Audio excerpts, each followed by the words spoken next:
At the ceremony, several of the bridegrooms carried pistols under their tuxedos in case of surprise visitors. A year later, Joe and Fay had a son. They named him Salvatore, after the baby's grandfather. By the mid-1930s, the two leaders of the commission had gone their separate ways. Lucky Luciano became a household name, while Joe Bonanno remained unknown to the public. I think he saw that Luciano got in trouble because he loved to be in the spotlight. He would be seen at nightclubs and photographed and in the society columns in newspapers.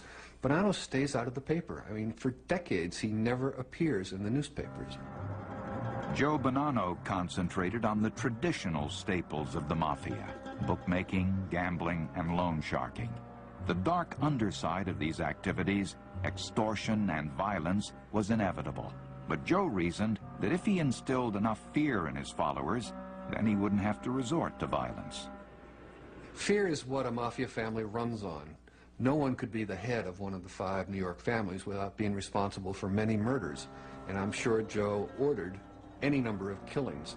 Everybody was afraid of Joe Bonanno when he chose to be scary. Like other shrewd godfathers, Joe was also involved in legitimate businesses such as a cheese factory and a ladies' coat manufacturer. In an interview years later, he would deny that he ever gained control of any business through extortion. Some people come to see you because you are a big man.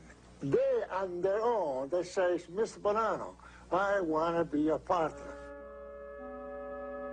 Joe never directly explained his line of work to his young son Salvatore, known as Bill, and his daughter Catherine. They slowly realized that their father was someone special by observing the people around him. One day, Bill painted the cars of his father's associates with orange house paint. The men never even said a word about the prank to their godfather. And that told me something. It told me that I could get away with certain things, not because of who I was, but because of who my father was. In the spring of 1941, with Joe's personal driver at the wheel, Bonanno and his family headed west in a Cadillac.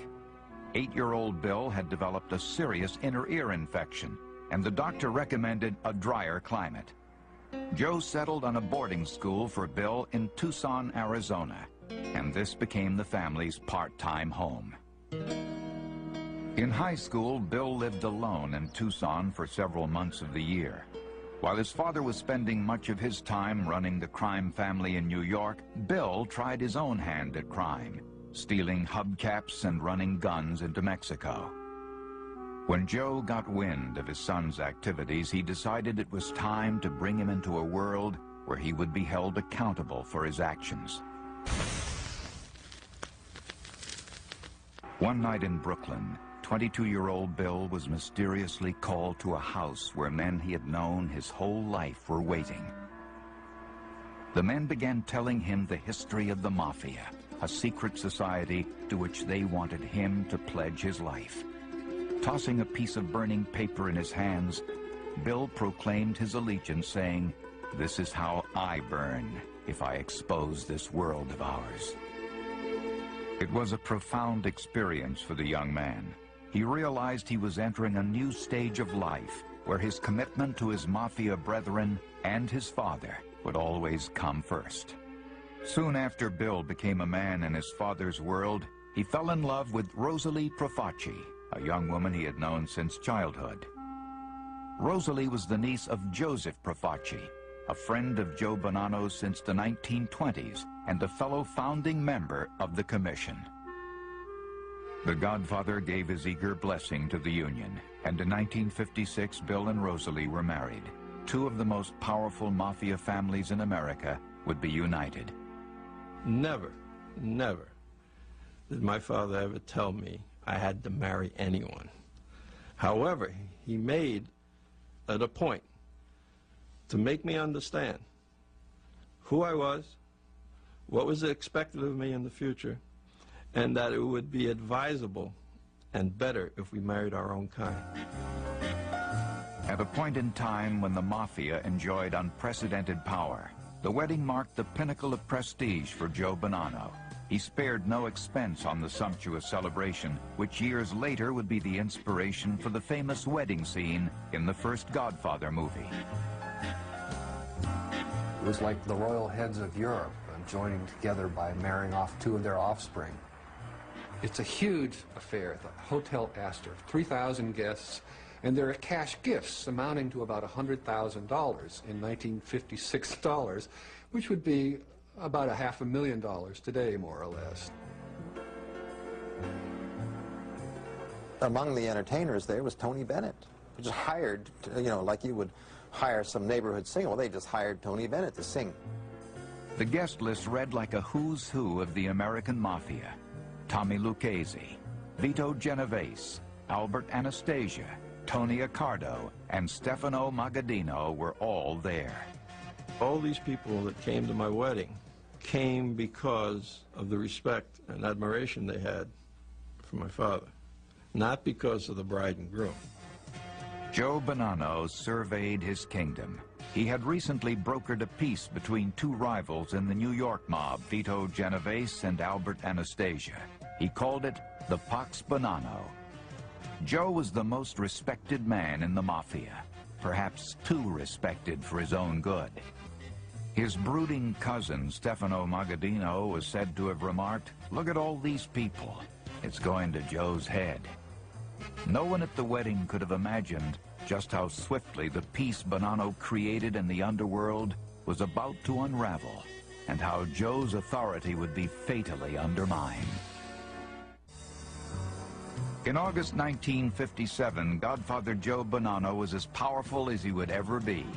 He had recently presided over his son's marriage, uniting two Mafia families and solidifying a dynasty. It was a moment in history when the Mafia's influence permeated every layer of society. Now 52 years old, Joe felt secure about leaving New York to take a trip back to his native Sicily. He failed to notice that his fellow mob bosses were thrilled to see him go. In Italy, Joe was treated like royalty. He met with leaders of the Sicilian Mafia to brief them on the success of the commission in America. But the Godfather is believed to have had other, more pressing business to discuss as well. According to the later testimony of a Sicilian mafioso, he was really there to arrange narcotic shipments. That was part of his purpose there. Bonanno himself did not establish the lucrative narcotics trafficking operation. That was masterminded by a captain of his named Carmine Galante. Through Galante's connections in Sicily and France, the Mafia's drug trade flourished. All the while, Joe Bonanno would claim to be adamantly opposed to drug trafficking. If Carmine Galante, without my knowledge, is dealing with narcotics, I never know. This, I don't have to swear, but I can swear on anything. Law enforcement officials say that Joe may have preached zero tolerance for narcotics, but when the vast drug money came into the family, he didn't turn it down. The idea that he was against drugs is absurd. It always was. They were the principal leaders of the drug trafficking in the United States for nearly 40 years, and they made millions and millions of dollars. Only a few years after the 1957 meeting in Palermo, Carmine Galante was convicted of narcotics trafficking and sentenced to 20 years in prison. But Joe Bonanno managed to elude the law.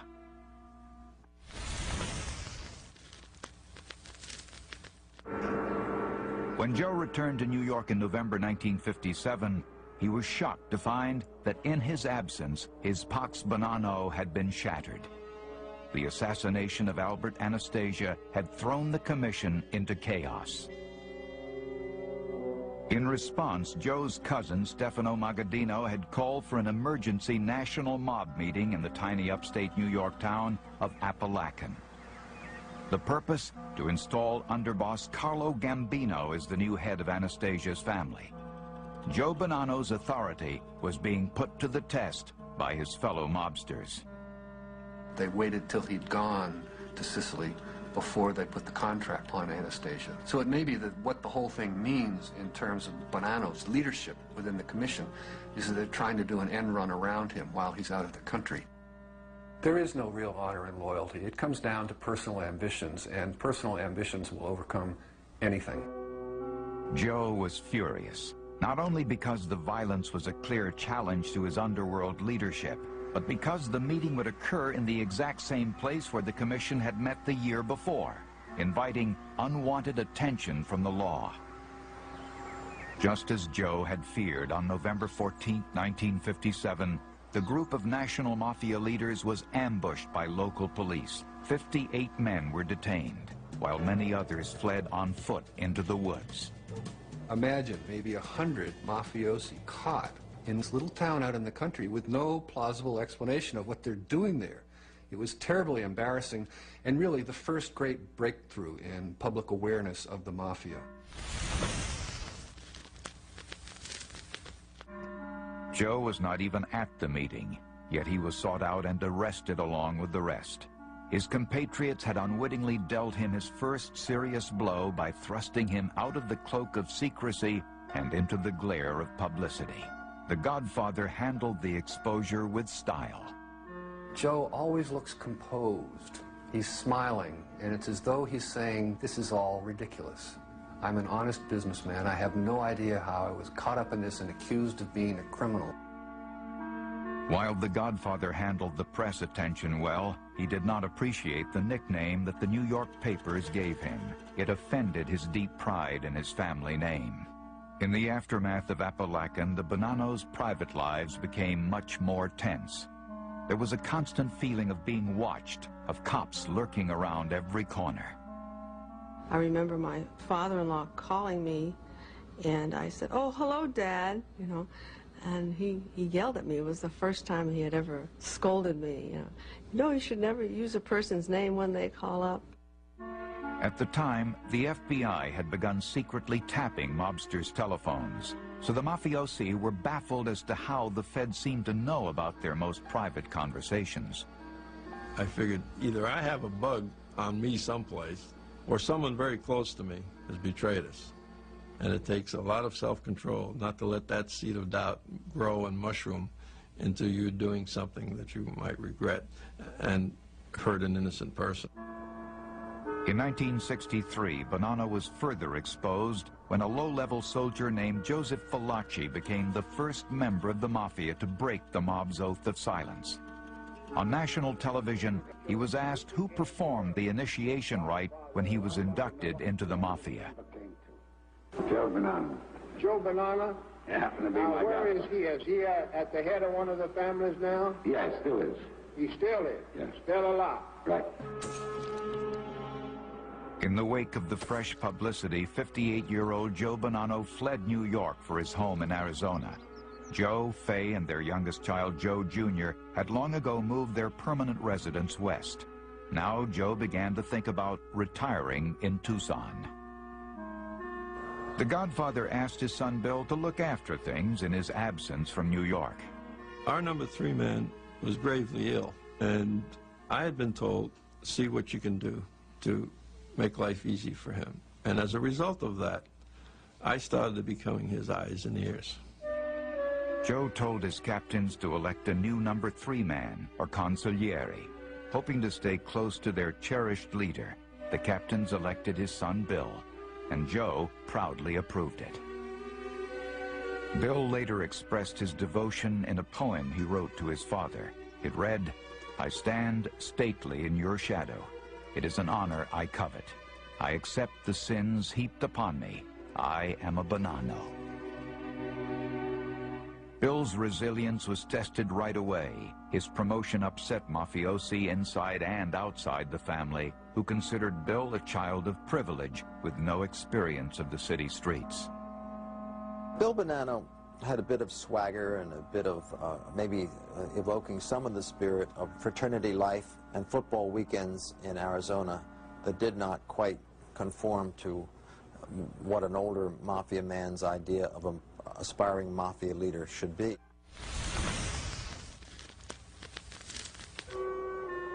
For the first time in decades, there were stirrings of rebellion within the Bonanno clan.